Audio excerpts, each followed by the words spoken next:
Bold takes, sharp commentary, no filters. It's Sportcat's Daily Gazette overnights, only on Dare Talk Radio. Well, that's the wrong promo. You're tuned to the Sportcat Show. There we go. Hello, ladies and gentlemen, boys and girls, children of all ages. Welcome. We are doing the Paranormal Guys, the Sportcat Show tonight. We are live on Dare Talk Radio in Australia and, of course, on YouTube. Please come over and find us and give us that thumbs up, share button, all that stuff. Let's see who I got hiding backstage. I got one and only Miss Harley, but she's eating an apple for her health, I assume. It's a big apple, see? That is a big apple. So, how are you, Harley? I am tired. Well, okay. Yeah, me too, but I'll talk later. We'll talk later. All right, so we got two guests, and Rick is backstage. He is the author of, like a plethora of books, and he does military science fiction. He's here tonight to talk to us about Contact Front in the Drop Trooper series. He is ready to go. We got him backstage. Hey there, Rick. How are you? How y'all doing? Good evening. Hello. Goodness, sir. So, by the way, Rick, Harley, Rick. I'm glad. Nice to meet you. So, Rick, we were talking backstage, and you're an overachiever. You said 83 books. Is that correct? 83 that are published. There's two more that aren't published yet that are finished. So, wow. How long does it take you to write a book? It depends on how long the book is. Generally about a month to a month and a half. Okay. That's pretty good. It depends, because sometimes if something's like the first in a new series and a whole new universe, it can take a little longer. What I was going to ask, do you have an outline, or do you have an encyclopedia of characters that you go to? Or I do outline extensively. I did not used to. When I first started out, I would what they call writing by the seat of your pants, called by more pretentious people writing into the dark. But just sitting down and writing whatever came out, and it would take me about a year to write a book that way. So the outline helped. Oh yeah. So you know where you're starting from and where you're going to. In the middle part, I have a lot of authors say that their characters, so to speak, guide them, instead of being so. Chapter 2, they're doing this. Chapter 3, etc., etc. Is that pretty much the way you are? Or? That's the way I used to be when I wasn't outlining. I would kind of just follow the lead of the characters, but that takes a lot longer. There's a lot of false starts when you do that. Okay. A lot of backtracking. Well, so Contact Front is what number in the series? It is number 1 in this series. Okay. So, but it's in a bigger universe that has something like 8 other series of books set in it. Okay, before we get too far into this, are any of your books on Audible? Because of the Almost fact all that of them. I have autism, so I can't, I can, but it's very hard for me to finish a book unless I listen to it. Almost all of my books are available on audio, on audible.com. I think this series has 16 books in it, and only the last 2 are not yet on Audible yet, but they are headed that way. That's the problem when you start a series and you get somebody who's really a good narrator, but they're not famous yet. By the time you get to books 13 or 14, they are famous now, and it's harder to book them. Because most of our authors that we've had on the show, I have listened to their book. And there's a few that aren't on Audible yet that I have. There's an app that you can take a picture of the book and it'll read it for you. And Apple offers that option also now. to where you can highlight the page and it'll read the whole thing to you. Read a page or the book? The book. So it somehow finds the book? Or Well, Has it? no, it reads it from like page to page. Oh, for from you. the picture. Okay. Gotcha. Interesting. I was confused there. Okay. Well, Well, my books are narrated by James Patrick Cronin, Oh, and I he think I've did a listened pretty to good job. books of his that he's narrated. I was gonna ask, how do you find a narrator? Oh, that's all the publisher's doing. I don't have anything to do with that. Okay. All right. Well, This is all about 3/4 of my books are through Athon Books, and they handle everything except the writing. So the covers, which they got beautiful covers. They had contacts with a artist who lives in Poland, actually, who did these covers. He was excellent. They do the editing, the marketing, the audiobooks, everything else. okay. Wow. So, so the process is once you have the book written, you send it to them to be proofread. Yeah, to be edited. Yeah. And then they kick it back and tell you what's wrong or what's not wrong. Well, that depends on how clean your writing is. Sometimes you got to go back and rewrite sections, but for the most part, all I have to do is clean up a few grammatical errors, maybe a misspelling type of deal. Gotcha. Well, some authors have said they hate their editors. Yeah. So my editor hates me. So, well, there's a difference there between you hating your editor and your editor hating you. True. So I think a lot of authors kind of hate their editors, but if the editor hates you, you may have a problem. yeah, you got a real problem because your book's never going to get past the editor. That's going to be a tough one there. Yeah. So tell us about the book. It's in a bigger universe, so I guess tell us about the universe, and then tell us where we're going to drop it on this one, Contact Front.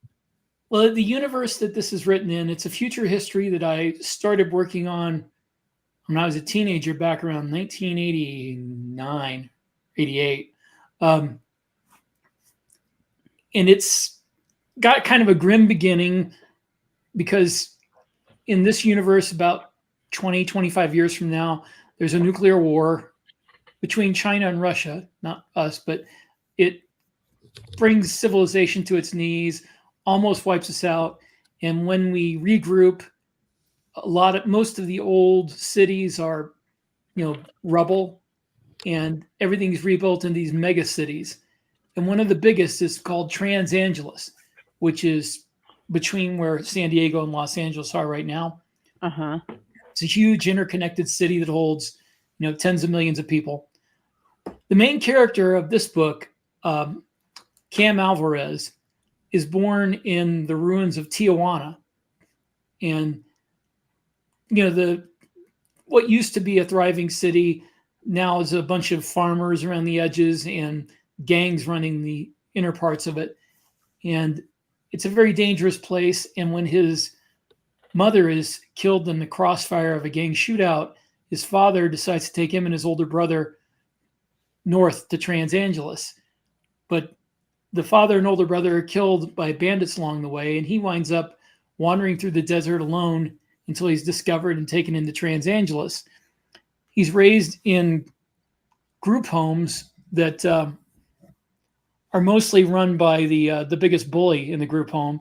So he doesn't get along well in those because he's never been, even though he's not a big kid, he's never been somebody to let, bullies walk all over him. So he gets into a lot of trouble, winds up running away and living on the streets. And he becomes a small-time street hustler, ripping off drug shipments from the gangs and selling them for his own. And when one of those rip-offs goes bad and the gang enforcer chasing him down is accidentally killed, he is arrested, charged with felony murder, which I don't know if you're familiar with that, but if anybody dies in the commission of a crime that you were committing, doesn't matter if you killed them or they died by accident, you're guilty of felony murder. So he's given the choice of go to war or go to jail. And we are at war with this fierce, dynastic humanoid alien race, and we're not doing very well. Even though most people on Earth, it's sort of the global war on terror situation. We're a war in Iraq and Afghanistan, but most people back in the States don't even know, that a war is going on. Well, it's the same on Earth. Earth is so far away from all this. They don't realize there's colony worlds out there where tens of thousands of people are getting killed or enslaved. So we're trying to fight it, and we are very short of warm bodies. So Cam Alvarez joins the Marines and finds out that he's something of a prodigy in the vigilante battle suits that the Marines use. And he winds up being very good at killing aliens, but very bad at being able to trust people and be responsible for them.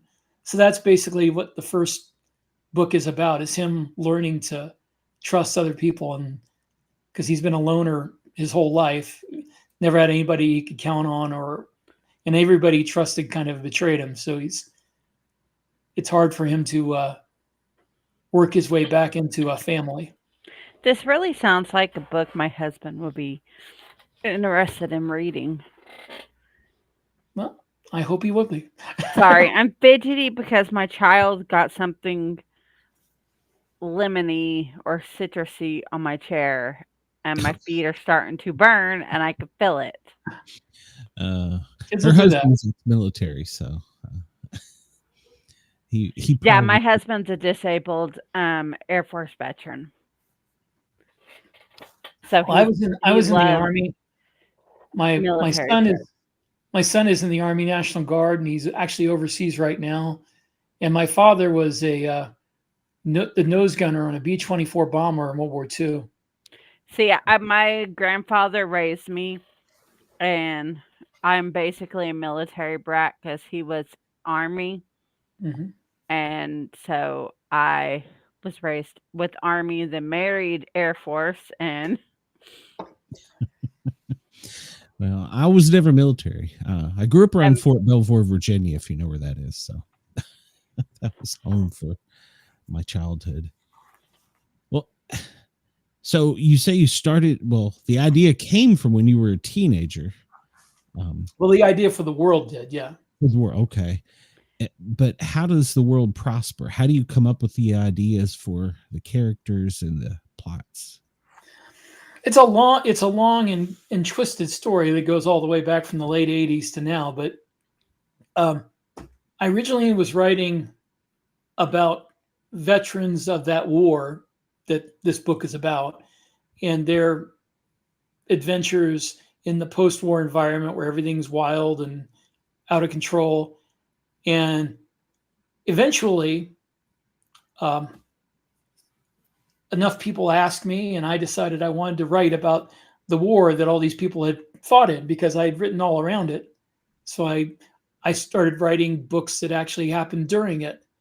And eventually I wrote books from the points of view of like special operations troops, force recon Marines who are like kind of commandos themselves, pilots, search and rescue. And the only one I had not written from their point of view that I'd mentioned were the Marines in their battle suits, the Starship Troopers style battle suits. So I had just finished my first series for Aethon Books, and they wanted me to write another one. And I was like, well, I think I know what I want to write. So I said, I can write you a trilogy about this Marine in this war. Wound up being it took 4 books to write his story in the war. And by that point, the books had done so well. The 4th one was a Dragon Awards finalist that the publisher said, you have to keep writing. And I'm like, but the war's over. So I had to write different story arcs dealing with what happened after the war. And it wound up being 16 books worth. I was going to say, is peace more boring? Well, it's never really quite peace, just not a hot war, Gotcha. Do you like science fiction? It's all I write. First books I read as the first real books that I read as a kid were Robert Heinlein's young adult, juvenile science fiction novels. This is a paranormal show. Do you believe in aliens? And I believe aliens exist. I am not certain that they visited us. See, this is my point of view on it, and I tell it all the time because I like my point of view on it. I think the aliens are out there, and you know how on The Simpsons, the aliens are in the ship watching over, like looking over us on a big screen like it's a TV, like we're a comedy, and they're laughing at us. That's what I think the aliens do. They watch us like we're the TV, and they laugh at us because of all the mistakes that we make. You know what my opinion is? And this is kind of off topic, but it's not. Oh, we go off topic on this show. It's not a firm opinion. This is just one of those things where I wouldn't be surprised if it were true. Not that I have any evidence for it, but it seems to fit with descriptions. Okay. So not even assuming that the aliens have any magic faster than light drive to get here, or that they're overly interested in us in particular, or this planet in particular. Let's say you have an alien species that's advanced enough that it wants to study the rest of the universe. Well, it sends out a unmanned, automated, slower than light ship that goes to another solar system. Doesn't have to hurry, because by the time you have that kind of technology, your lifespan will be a lot longer. So just sends it out there, goes to the outskirts of the solar system, maybe like the asteroid belt, and watches. And if it sees something interesting, it's got like these nanotechnological factories, to fabricate things, and it builds other smaller automated ships that go towards the planet. And when it gets to that planet, it launches drones. And those drones record what they see on the planet, and then they radio it back to the ship in orbit, and that radios it back to that ship in the asteroid belt, and that sends the message back however many light years it is to the other system. And they don't necessarily want to communicate with us. They're not people. It's just like, us watching lions on the Serengeti. They just record everything, and they don't care if we find their ships, because the ships are just drones. They're not valuable. They're disposable, which would explain why so many of them wind up crashing, because they're not like alien starships that came here from another star system. They're just a disposable drone they put down to take pictures of the local wildlife, and there's no evidence of that. But if any of the stories that have been told are true, that's what makes the most sense to me. Yeah. Yeah, like a repeater type of thing with transferring the info. Let's see. Burn Enough says, if you're interested in more info, check out my Rick Partlow videos, his Drop Trooper universe, and his non-Drop Trooper book series, and a lot of reviews. Well, that was a lot to read. So, yeah, Burn Enough is a regular on the Discord for the podcast that I'm part of. Okay. Chris It's a military science fiction podcast. We even had a fan make us hats. Well, that's badass. I love it when we can interchange with the chat. Well, that makes a lot of sense. Maybe that's what this 3-eye atlas is. It's going behind the sun. Who knows? I don't, like I said, that's not something I'm not coming out there and saying this is exactly what happened. It's just like, if there is anything to any of these reports, that's what I wouldn't be surprised was the case, because it doesn't take anything impossible. You don't have to believe in alternate dimensions or faster than light travel or anything that we currently think is not possible. You just have to think that there's somebody out there who's curious enough to send an automated probe, just like we do to the other planets. Sure. Now, in your universe, how did they discover the off-world war? So, the first star travel in my universe is in the first series chronologically. It's called Holy War. That's when we actually meet the Tawny. And what happens is we find that there is a wormhole in the asteroid belt that leads to Proxima Centauri. And what eventually we find out is that these wormholes are not natural, that they were engineered by a long vanished alien race that not only built these wormholes, but eventually we believe terraformed all these other planets because they weren't originally habitable, and seeded them with genetically engineered life that is based on Earth DNA. So that's a mystery that is gone, that I go into, and you don't really find out the real answer for all of it until the end of the Birthright series. Or if you don't read that one, then you find out the answer at the end of the Drop Trooper series. You sound like the MCU. How do you keep it all together? It was very difficult until Notebook LM came into existence. I don't know if you ever heard of Notebook LM.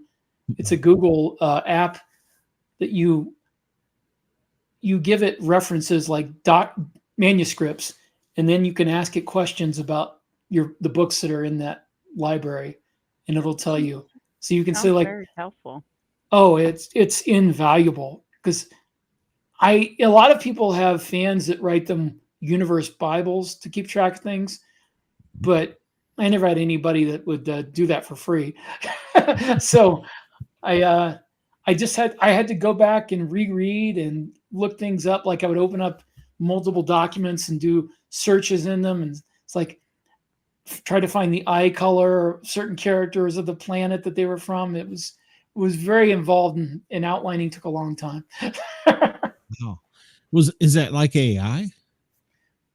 Sort of. I mean, it's a large language module, but it mostly it just cross references things, and you can ask it questions in like regular questions, not like you'd have to on Google to be exact. It's like, which character was born on this planet? And it would find every character that was born there in all the books that you gave it to access. What do you think about AI while we're thinking about that? Well, what we have right now is not really AI. It's a large language model, and it's kind of just a super Google. What most people mean by AI when they say it is like general intelligence AI. It's like something that thinks like a human being. And not only do we not have that, it's very possible we never will. It may be that we can never build anything that thinks like a human being. I mean, we will get computers that think closer to a human being, but in my opinion, it's going to be very difficult, if not impossible, to build something that thinks like a living being. So I think the main problem with AI, in my opinion, is that you got way too many people, politicians, generals, etc., who are going to think what they have is real AI when all they really have is a large language model that will screw things up if they trust it. Please don't let Google make big decisions. And I also think that it's pretty much a trope in all of science fiction and horror, for that matter, that if you get a real artificial intelligence, a real sentient computer that is going to turn against humans and try to take over or try to wipe us out. I think if you built an actually sapient computer system, the most likely thing that it would do is refuse to talk to us at all. Because what would it have in common with us? That's a good point. It sure wouldn't serve us, and it doesn't need to take over the world. I mean, does it need food? Does it need gold? All it needs is, data. I mean, and it doesn't need us for that. So I think that if we actually built one, it would probably just cut all contact with us and be just living out there gathering information in and doing whatever it wanted. Kind of like Google does now. It just takes our information. Mm. Yeah, So- that's why when you have conversations around your phone, it recommends things to you on Facebook and Well, your phone is listening to you. They're always listening. Trust us, we're with the government. That's Mm. that's one of my favorite quotes. My only consolation is I'm not interesting enough to for anybody really to care about. So That's the key. That's the key. So, in your book, your character is now out of the military. Is that what? Is that correct? No. Or is he's still in. Okay. this book is him being drafted basically into the military. Okay. Okay. Gotcha. And after book 4, he briefly gets out of the military for a couple of years and then winds up back into the military in a covert fashion, which is a whole other story arc that has nothing to do with this one. That's the next 5 books. Yeah. So, well, with having written all this huge world, have you now got like generations and families and? You mean in the universe? Well, Yeah. To some extent. I mean, the entire 16-book arc, the 16-book series of this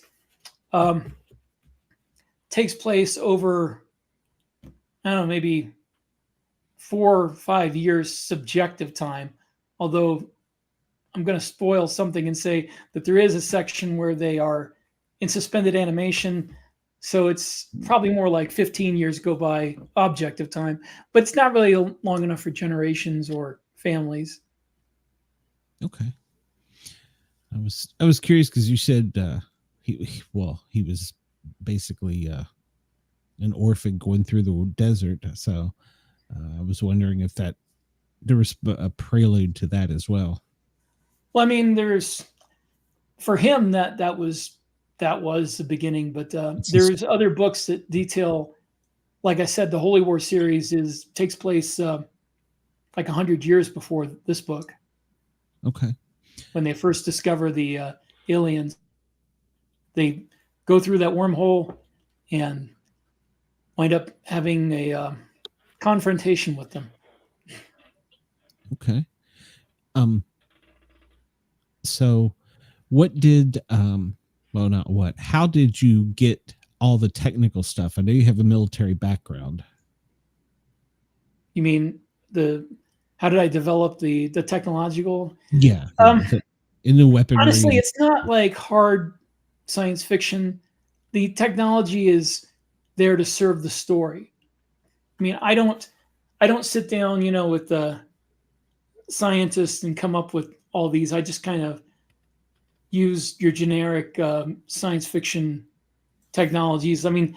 There's the only thing that I even put a whole lot of real effort technology into is their faster than light drive, because it's important that it be consistent and that it serve the story.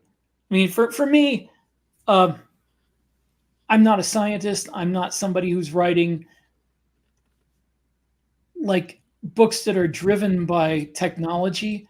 It's driven by characters and by the story, and the technology serves that. So they have a transition drive that allows you to go into a different kind of space they call transition space. And you can go anywhere that's connected by what they call the transition lines, which are basically gravitational lines of force between star systems. Now, that means a couple of things plot-wise. You can't just jump out into the middle of nowhere like in open space. It'll only go where there's a huge gravity well, like a star. It'll only go from one star system to another. Or I suppose if it was like a black hole or something, that would have a draw to it as well. And you can only jump into transition space when you're a certain distance away from a planet or a star, which means you can't just do a Battlestar Galactica and jump into hyperspace from the atmosphere. It wouldn't work. So, that makes a little more tension as far as you have to get away. If you're doing a fighting retreat, you have to fight to get away. Also, this is something that doesn't come up till later, but the transition lines are in this globular section of space a few hundred light years across, we call the cluster. And so far, we haven't been able to find any way out of it. So most of the universe is still cut off from us. We can only go in this small cluster a few hundred light years across. But other than that, I mean, it's your generic plasma drives and Gauss guns and all the stuff that you see. That's pretty deep. So, but who inspired you to write your books? Like at a young age, I know that there's role models. Who was your role model that inspired you to become an author? Well, it was Robert Heinlein. I mean, I didn't know the guy, and as a kid, I really didn't know that much about him. But reading his juveniles, it really made me want to write more books like that. Now, I was growing up in the 70s, and by the time you get to the 70s, science fiction had changed significantly. There's a lot of navel gazing. There's a lot of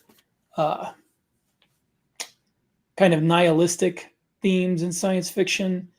Everybody was in the whole 70s malaise, So things weren't like they were when Robert Heinlein wrote those books in the 40s, 50s, and the 40s and 50s.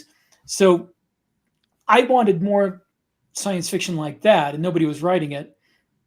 So it made me want to write it. And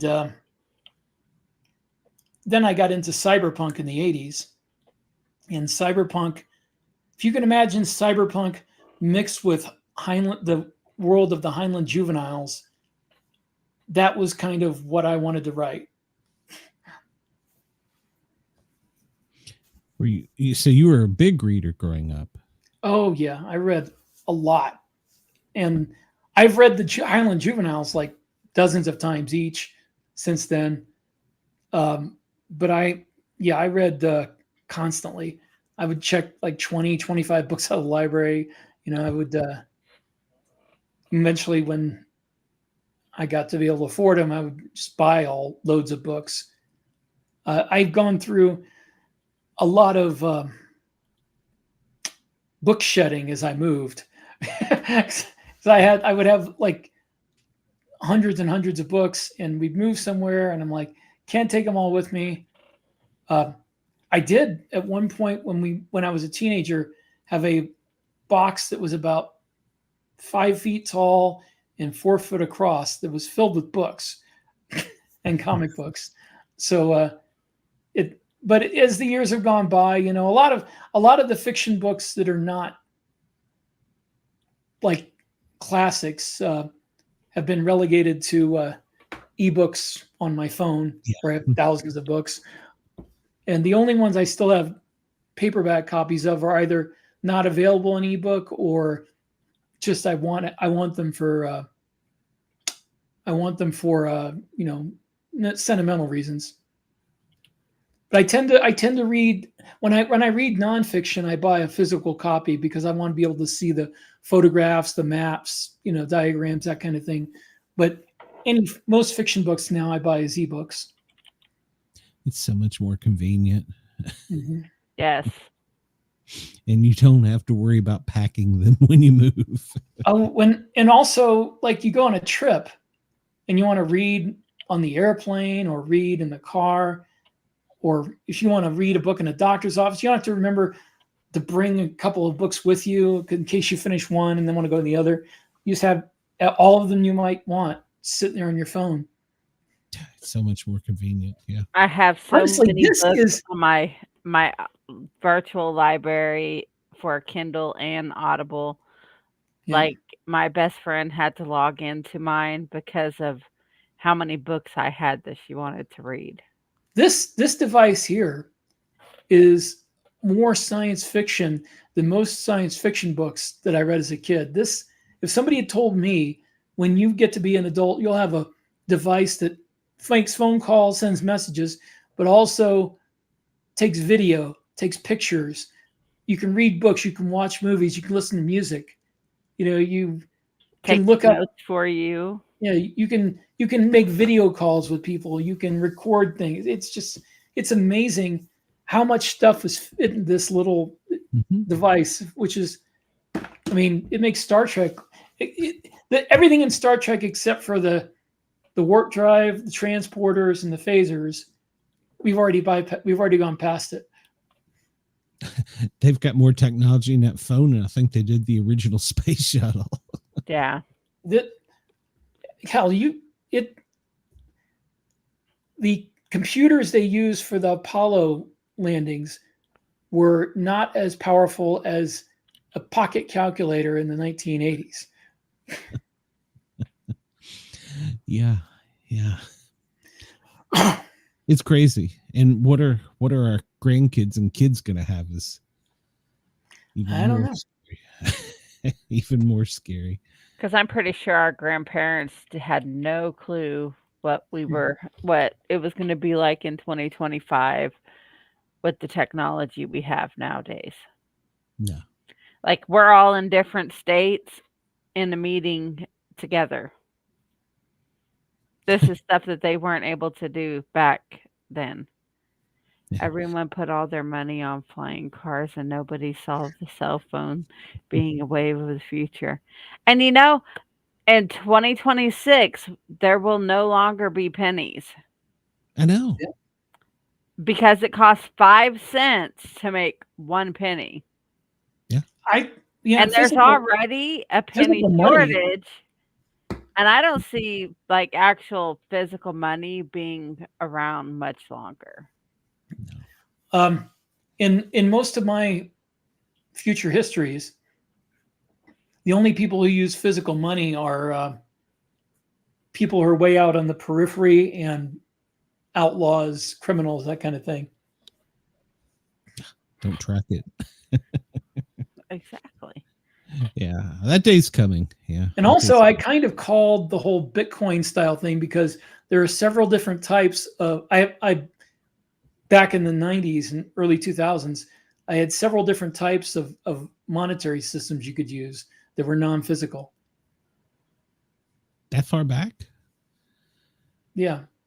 Wow. Wow. I didn't know it went back that far. I thought it was it didn't. I made it up.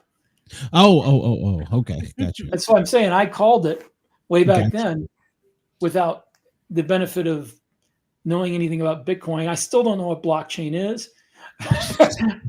But I made up several types of monetary systems that people use that were non-physical. They're virtual based.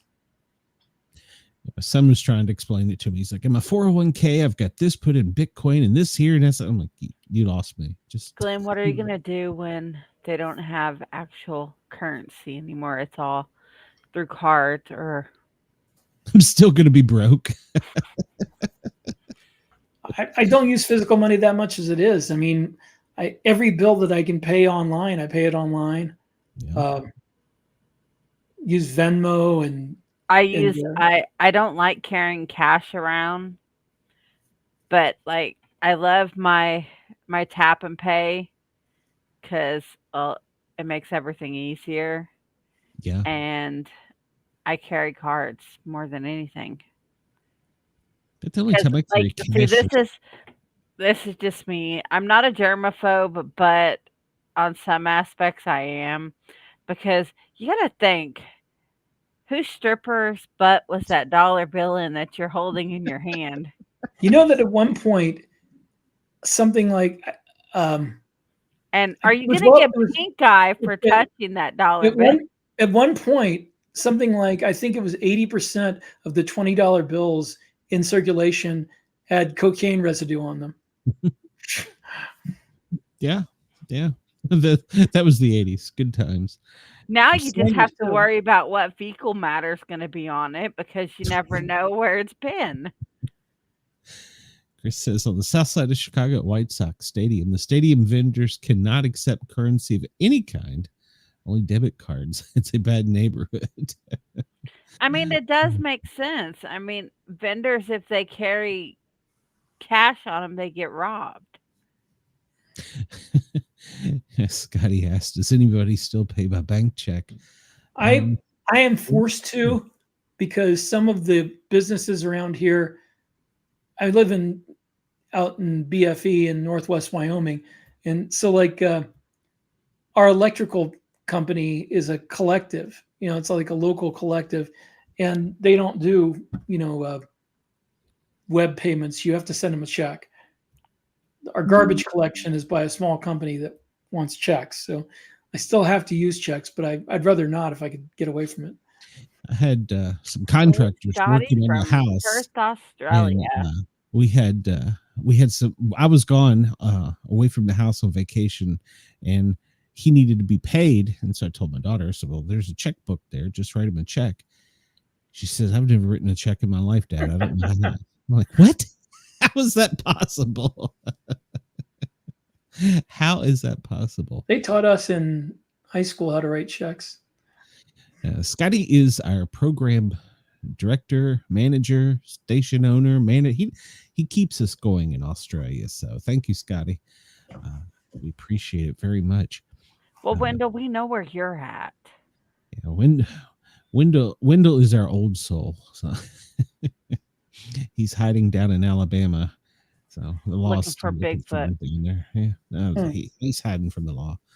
So in your book, is there any cryptids or anything like that, or any horror type stuff? Or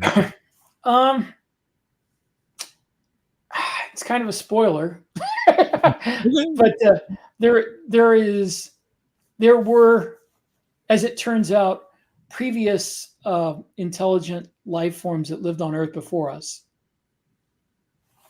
But I don't want to go into too much detail because it is a spoiler. Well, my next question was going to be, and I meant to ask this earlier when you were talking about shooting it up with the aliens. How do you shoot an alien? Is it like a laser? Is it a bullet? Well, it depends on what the regular infantry rifle shoots it's an electromagnetic coil gun that shoots tungsten slugs. Okay. But the battle suits they have weapons mounts for a bunch of different weapons, missiles, obviously, grenade launchers. The main weapon that they carry in this book is a plasma gun. It's relatively short ranged. It uses an electromagnetic field to fire a superheated plasma that can burn through enemy battle suits. The reason I went with that was because, for story purposes, I needed them to have at least one big weapon that didn't need to be reloaded, because there was just certain story requirements where they were going to have to be on their own for a while, and I didn't want them running out of ammo because that would just make things way too complicated. So they had to have at least something they could shoot that didn't run out of ammo. Makes sense. As for like spacecraft use a variety of different weapons, including the larger ones have like a proton accelerator that is much more useful in atmosphere than out in space. Out in space, they use rail guns and lasers, and they also have something that I kind of came up with based on some ideas from the Traveler role-playing game way back in the day. It's a laser that fires hyper-explosive cartridges through a thermal chamber and converts the heat into a laser. So you have a laser, but it also has a magazine, and limited ammunition. And when you have it on a spaceship, it's a multi-barreled Gatling laser. Oh. Wendell said, how about an infrasound weapon? Yeah. It only works in an atmosphere. I was going to say, I don't think that would work in space. and they can't count on always being in an atmosphere. No. How many worlds you were talking about? They were all connected by gravitational. How many different worlds are there? Oh, there's several hundred habitable worlds. Wow. How do you come up with all this? Gosh, I'm having a hard time writing a chapter. Well, coming up with that kind of ideas has always been easy for me. When I was in my teens, I had just, and this is handwritten, pages and pages and pages of spiral notebooks that were just ideas for starships and weapons and worlds and aliens, things like that. I just would sit around and do that for fun. Wow. So that's you also said, I wanted to circle back. You said growing up you read comic books. What kind of comic books? Oh yeah. I was a huge comic book collector. Mostly Marvel. I was a huge Spider-Man fan. Gotcha. Read everything Spider-Man. I read the X-Men, Fantastic Four, the Avengers, Captain America. It was easier to list the ones I didn't read than the ones I did. Yeah, guilty. I understand. I feel your pain. So I had some comic books that if I had not been a kid and messed up the covers would be incredibly valuable nowadays. Yeah. I've told my kids, save everything. Of course, my son's like, do I still have all those Pokemon cards? I'm like, I have no idea. You know, my son has sold Yu-Gi-Oh cards and Pokemon cards on eBay for like $100 and something for one card, and he only paid 50 cents for it. Yeah, like for a pack. When I was a kid, the Play-Doh made a big thing about how you could like copy a comic book image or comic strip image if you pressed it. And I did that on several comic books, and it ripped them and, and left residue. And it's like, oh, those are so valuable. And it was that old paper. It's not like today. So, yeah. So do you ever get writer's block or anything similar to that? No. I used to, back when I would take a year to write a book and I would just write from the seat of my pants, I would get writer's block all the time. And I'd wind up having to reread the book, and then I'd have to like make a list of things that could happen next and pick one out of it, and then sometimes that would be a false start, or a dead end, and I'd have to go back. But since I started outlining, all the writer's block comes in the outlining. And gotcha. So if you're outlining, it's a lot easier to go back and change things than if you've written 100 pages. Absolutely. So you said you've got 4 in this series. How are you going to continue? Are you going to have more characters, go to other characters? No, I have 16 books in the series. Okay. The first 4 were the war, and after that it's four book arcs, story arcs, and it's complete at book 16. There's no more after that.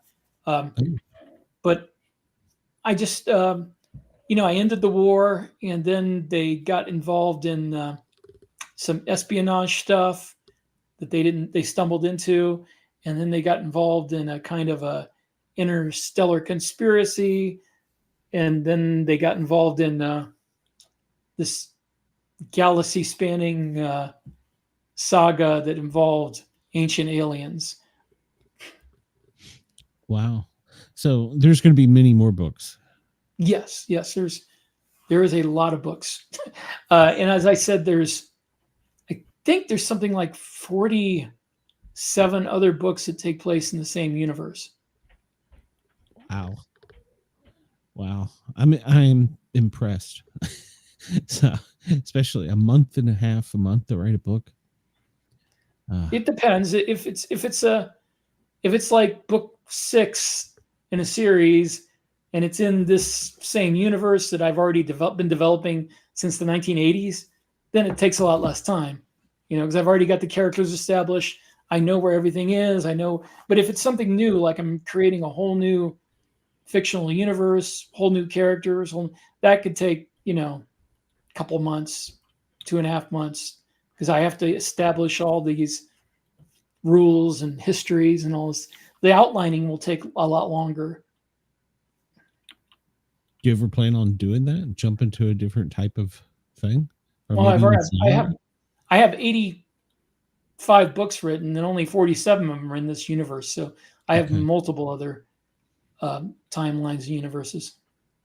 And have you ever thought about any other genre? If you were to, I would dearly love to write an epic fantasy, and I've been wanting to write one for about 25 years, maybe longer.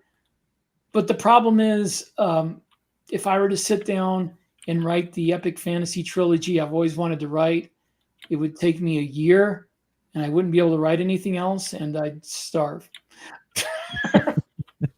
your wife would kick you out. Yeah. Basically, the publisher would not be happy. So, Yeah. if I win the lottery, you'll be able to tell, because the first thing I'm going to do is stop writing everything else and write my epic fantasy trilogy. Your fans will storm you. They'll want more. I guess I could pull a Brandon Sanderson, do a Kickstarter. It's like, if you guys want me to write an epic fantasy trilogy, if you can raise $100,000, I'll do it. Well, that would be nice. I guess if you continue onward writing, which you sound like you are, I would like to have you come back and talk about your other books in the future. I'd be happy to. I mean, we enjoy hearing writing until I die, however long that is. Wendell asks, have you done anything Bigfoot or other cryptoids? We kind of answered that already. I mean, I have Like done writing books, it. I've done books that have not Bigfoot or something like that, but have like a lot of connections to legends and myths and things like that, ancient legends and myths, but not particularly Bigfoot. No. We were talking backstage before you came on, and I asked if you had any paranormal experiences, and you said you haven't. Right, not. You think? Do you think because do you believe in that type of thing, or? I have no idea, honestly. If you were to ask me if I believe in ghosts, I would probably say, "What do you mean by ghosts?" Because do I believe that there might be something, out there after you die? Maybe, but I don't know that I believe that ghosts haunt us and have to, like the whole Hollywood thing where they have to get things settled from their life before they pass on. I don't know. I don't know enough to know what exists and what doesn't. I don't think any of us will know the answer until it's too late to tell anybody else. Yeah. Or maybe not even then. That's true. True. I mean, that's the thing, depending on what happens, you may never know. Yeah. Well, before we let you get out of here, I want to make sure you tell everybody where they can find your stuff, if they want to get in contact with you, stuff like that. So the floor is yours. The easiest way to find everything that I've written is to go on Amazon and search for Rick Partlow. I am the only science fiction author by that name on Amazon, which makes things very easy. And all of my books are available as ebooks and audiobooks on Amazon, except for a couple that haven't come out yet as audio.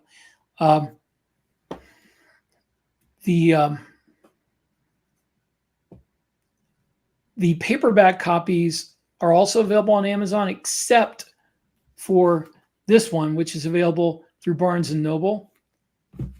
You can order it through Barnes & Noble from their website. I am hoping, since it came out yesterday, that it will eventually be in Barnes & Noble physical stores. Right now, the only one I know for sure that it's in is the Jordan Landing store in Salt Lake City, Utah, because I had a book signing there last Friday with Jeff Haskell and Larry Correa. That's So I know awesome. they have copies still there, but I don't think that the copies have gotten to the other physical stores yet.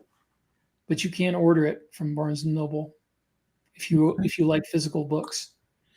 And do you interact with the fans if somebody wanted to get in touch with you? I do. The place where I do most of my interaction is on Facebook. I have a Facebook page called The Science Fiction Worlds of Rick Partlow, which is facebook.com/Duty Honor Planet, which was my first book that I published. And you message me there, you talk to me there, I will answer. I am also on Instagram as Partlow Rick, but I don't really interact that much about my writing. That's most of my photography. I do have a lot of wildlife photography. It's my hobby. Oh, cool. And I also have a author blog at rickpartlow.com, but I only post on it very infrequently. So basically, Facebook is your best bet to contact me. And if you want to find out about my books, just go on Amazon and they will all be there. Okay. Well, I appreciate you for coming on. And Thank you for having me. Oh, yes, sir. If you want, when you get the next one, just fire me an email, or Mickey, somebody can send me an email and we'll get you on here. So Be happy to. all right, Rick. Well, have a great night. Thank you for your time. I know it's late at night for some people, so thank you. It's only 8:00 p.m. for me. I'm the one that's it's 10 o'clock. So. All right, Rick. Well, have a great night. We will see you soon. Bye. That was great. Mm-hmm. That was great. I can't believe that many books. Wow. Yeah, that's a lot. That's talent. Yeah. That's a lot of talent. So, and I apparently don't have that talent. Hey, I've read what you've got written already, and it's really good. Well, thank you. Well, as you know, Harley, we always have two guests come on, and tonight's no different.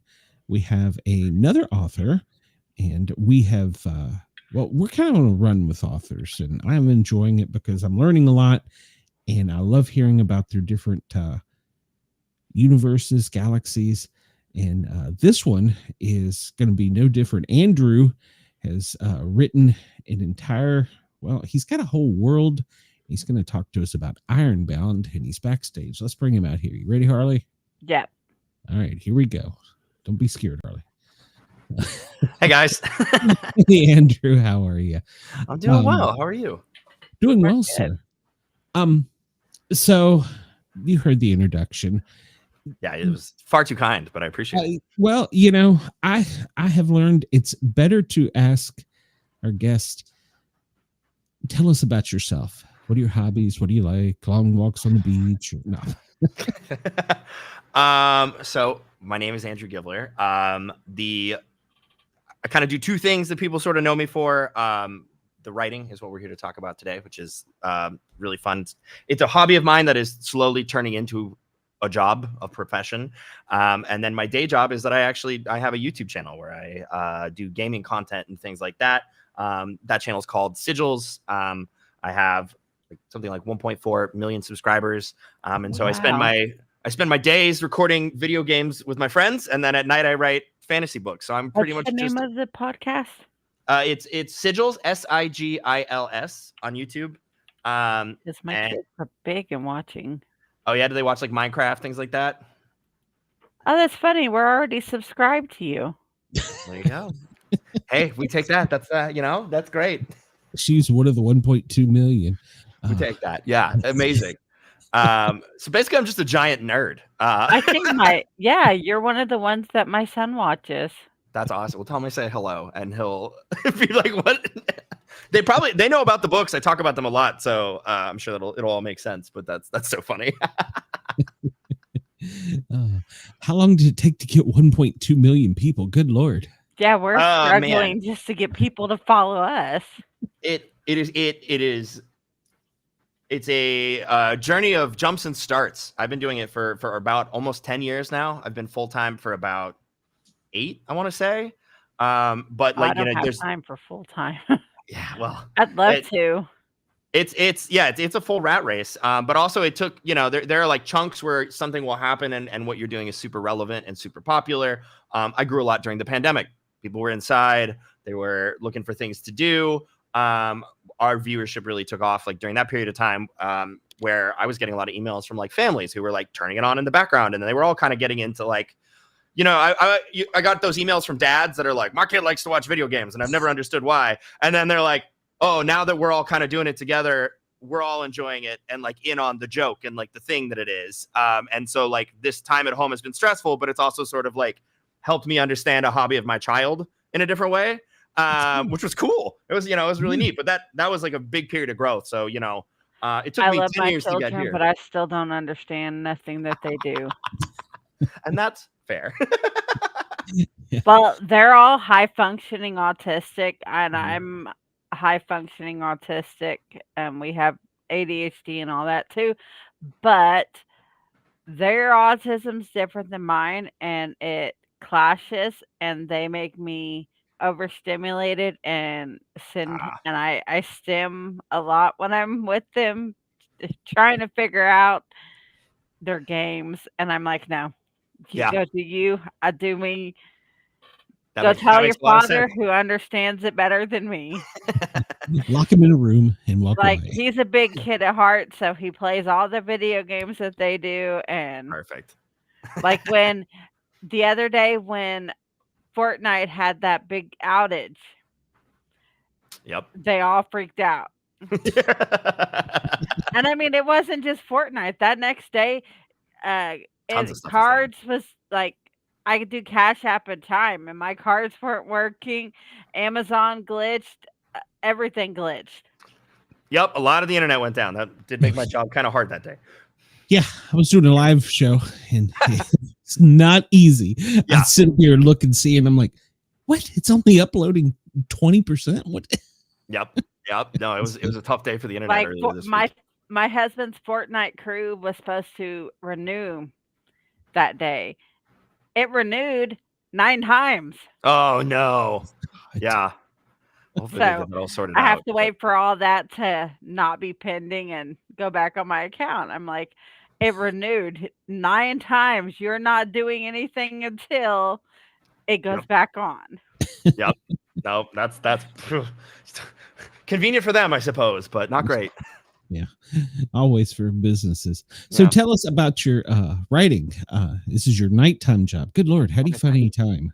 I don't. It's it's go, and then I go to sleep. This is my hobby and my job all rolled into one. So I have 2 different series that I write. The one that just came out is called Ironbound, which is a Roman Empire inspired progression fantasy, sort of set in this sort of fallen imperial Roman world where the main character is trying to be worthy of being allowed to kind of sort of pursue their version of magic, and gets betrayed and has a bunch of things go along wrong, as usually in most stories happens, and then sort of ends up on a journey of perseverance and revenge as he has to right these wrongs that have been done to him.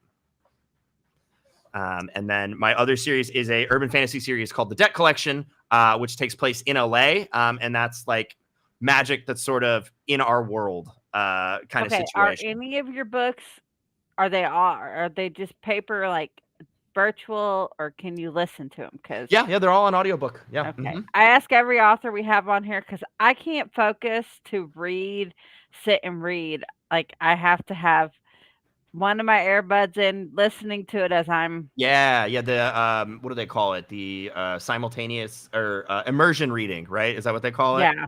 Yeah, I've heard really good things. I can't listen. What's funny is I really hyperfixate when I read. But if I listen, I like immediately zone out, and I will. Well, be like, see, with what? me reading, I will reread the same page 30 times because I will start reading and then get distracted and be like my favorite hoodie. And Glenn knows this. When I'm wearing this hoodie, it's going to be a fun show. It says ADHD highway to oh look a squirrel. Yep. That is me, and that's how I am when I'm reading. That's why I have to listen and do what I need to do, because Totally. at work I have one in while I'm doing my morning work before I open, and that's how I do. Yeah, no, that makes total sense, and we made sure to put them all in audiobook for that reason, because so many people consume the story in different ways. So it's really important to me to kind of get it out to as many people as possible and let them enjoy it. And here lately, I've listened to almost every one of our authors that's come on here, their books. She reports back to me, I can't read to save my life. I get so distracted. And as you understand, this is a job. So I do. You know, yeah. It takes a lot of time. Yeah, well, I walk to him from show, work. Because let's see, I walk to him from work. I'm a bariatric patient. Almost a year ago, November 18th, I had gastric bypass surgery. I've lost 137 pounds. Congratulations. Wow. And so I listen to my audiobooks as I'm walking to and from work because that's my exercise. It's just easier for me. And so that's how I listen to all of our books because it's 45 minutes there and 45 minutes back. That's a great commute. Commutes are an excellent time to listen. That makes total sense. Yeah. And I just got back from vacation, so I flew and I listened to a lot of the book. Yeah. While I was flying and in the airport because I get overstimulated in big crowds and on the plane when there's too much going on. I get overstimulated, so it's just easier to put the earbuds in and listen to the book and not listen to the 4 screaming babies that's around me. Because that's how my last flight was. Jeez, yep. Well, I had one sitting behind me, and the mom kept going, shh, and I'm like, that's not going to work. Because with AirPods, when you put them in, they're noise canceling, and they block out all the sound. When you're hearing the screaming baby over the noise canceling. Oh, it's a loud one. Yep. And the mom's just going, shh. And I'm like, put the pacifier in the mouth. Shut it up. Do that. Andrew, how did you come up with your world? That's what we ask all of our guests, really. Yeah. Let's see. Which one should we start with? Because they're different worlds, my 2 series is. We can start with Ironbound, I guess. That's probably easier. Did you see that thing that was going around on social media earlier this year where girlfriends were often discovering that their boyfriends or significant others thought about the Roman Empire every single day? And it was like this trend that was going on where the girlfriends would burst in on their boyfriend filming and be like, how often do you think about the Roman Empire? And a significant portion of the men were like, every day or every 2 days or something. And all the girls were like, I never think about the Roman Empire. And all the guys were like, yeah. So when that happened, I was one of those. I was like, yeah, I think about the Roman Empire every day. I don't know what it is. I grew up in college. I got a liberal arts degree, so I studied a lot of the classics. The movie Gladiator probably just had a huge impact on me. I don't know. I'm big into mythology and stuff like that. I'm about to get 2 dogs. I'm getting a white one and a black one, and I'm naming it. Please not Whitey and Blackie. No. Persephone and Hades. Excellent. An excellent choice. Yes. That is very good. And I'm crazy, but I'm in Atlanta, so yeah, there you go.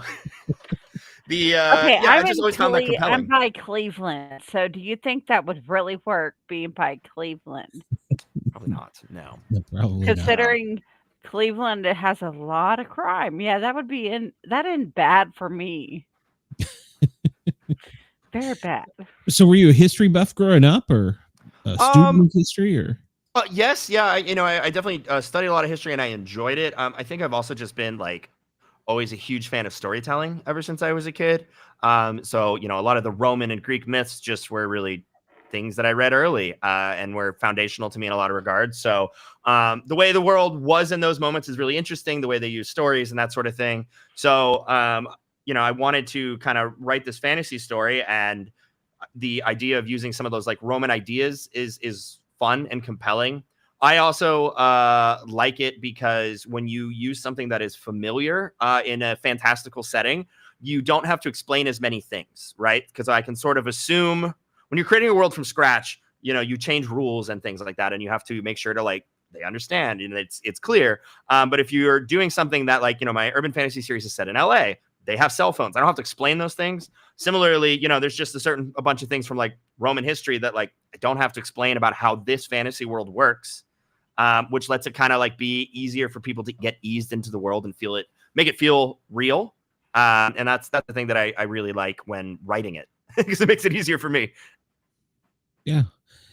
So, but it's set in modern times like that. Is that, or is it back in time? Yeah, this is back in time. This is a like Roman Empire-esque setting. My urban fantasy series is modern day LA. Okay. I'm sorry. No. There's a whole bunch of plates that are spinning that and I didn't explain that well. Not your fault at all. No.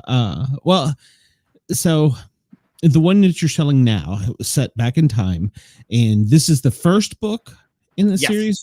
Okay. Yes, it is. It just came out October 14th, so it's been out for just over a week. So tell us about the main character, and kind of don't give it away, but tell us. Yeah, give you a little bit of the premise. Sure. So the main character's name is Castor, and in this Roman Empire, people have access to a kind of magic. But the way that it works is that human beings are not magical.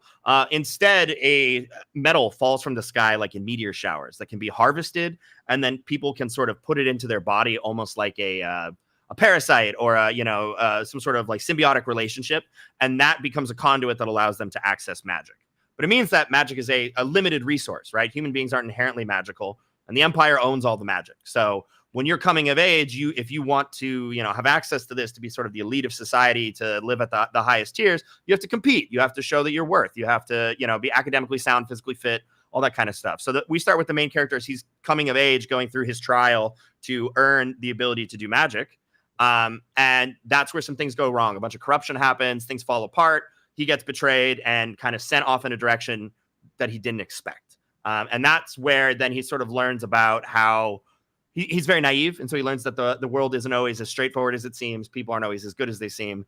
And he starts to learn also about like what the cost of accumulating power is. It's a progression fantasy. So it's very tied to like what magic can actually do, what people can like very, very like concretely do. So he needs to be stronger in order to kind of like overcome some of the challenges that he faces. Okay. Now, do you outline? Or do you? Not really. I'm definitely much more of a pantser. What I usually do is I take like a one sheet piece of paper and I write a summary of what I think the novel is. And that might be 3 paragraphs, but I'm not necessarily saying, like act 1, act 2, act 3, but it's usually sort of like the big 3, the way that many stories just kind of go. Sometimes there's more paragraphs, but like usually there's at least 3. And it's sort of like, we're starting here. This happens. He achieves this. He goes here. This happens. It, goes poorly for him or whatever. And then he goes here, and this is kind of where we end the book. And then I start writing. And then usually by about the halfway point, I'm different. And that's usually better. Like I usually like what I came up with more than where I start. I mean, well, I do. Otherwise I wouldn't switch. But, I usually find when I get to a situation that the characters' motivations are different than I thought, or, the level of trust that they have for each other is more or less. So that the perfect plot point that I had planned of then we go here doesn't make sense. And so usually I have an idea of where we're going, more or less where it ends. And that's usually fuzzy, but like it gets more clear as I go. And then that helps me sort of inform decisions that characters make as I go. But I often don't know what those decisions will be until they happen. Do your characters talk to you? They don't talk to me, but I think I'm a really vibe-based author where sometimes I'm reading something and I'm like, I don't like this. And then there's a lot of soul searching to figure out like what about it I don't like. I think that if a character is not being true to the character, it becomes discordant to me, right? Like they stick out and I'm like, ugh, this feels wrong. And then usually like, I find that the character does have some sort of agency, but they don't actually like speak to me. It's more that I'm trying to shoehorn them into something that I don't think that person would be. Okay.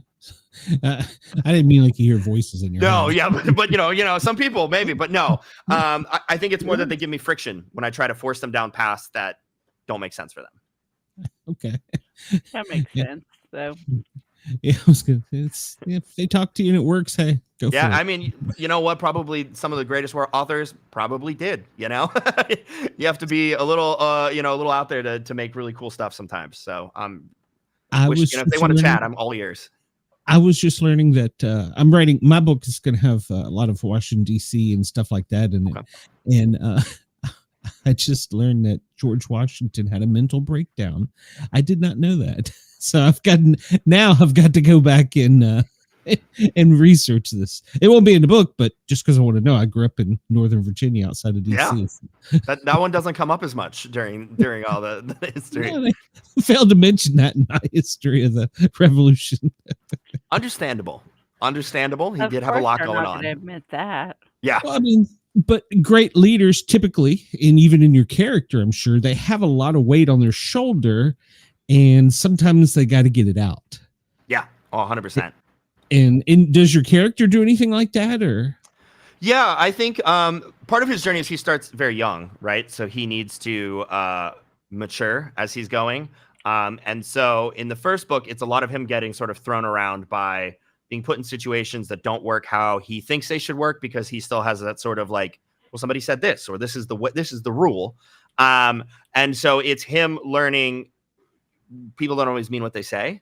In the later books, as he becomes stronger and more mature and his understanding of the world around him deepens, then he starts to have more pressure upon him on a bigger than just a personal scale. And that's when he does have to figure out sort of how to like handle those things and assert himself differently. Yeah, he's maturing. Yeah. But that's part of the journey, because I don't know how familiar you are with progression fantasy, but one of the tenets of progression fantasy is that the characters are supposed to progress. And usually, the very dry definition of that is in the power of the magic or the, whatever their world, however it works. The people want to see a character start here and end up here. But that also, I think, applies to the character themselves. They start with little responsibility and end up dealing with bigger and bigger things. Yeah. Now, how long does it take you to write a book? It varies a little, depending on how hard the book is to write. It's usually, I think my fastest book is about 3 months and my longest book is about 5. Well, actually, that's not true. My very first book took years, but that's also, I took a break. I didn't know what I was doing. Since then, I think that I've gone to about 3 to 5 nowadays with like, Ironbound is actually a little bit longer. And the one after it was a little bit longer. So they took a little longer, but, I think that I can, 3 to 5 months is like my sweet spot. Ah, gotcha. Somebody in the audience says, please tell him I said hi, and I love his stories. If you can, thank you. Well, you're welcome. Thank me by hitting that subscribe button, please. There you go. Yeah. Thanks for saying hi. I'm So back. who inspired you to write? Oh man. I mean, probably my parents in the sense that, they were reading to me from a very, very young age. I've been reading like a voracious reader my whole life. I think one of my earlier memories is my father reading Lloyd Alexander's Book of Three to me when I was like 4 or 5 years old, and then The Lord of the Rings and Narnia and all of those guys. And so by the time I was like 12, I was already like, I'm going to be an author when I grow up.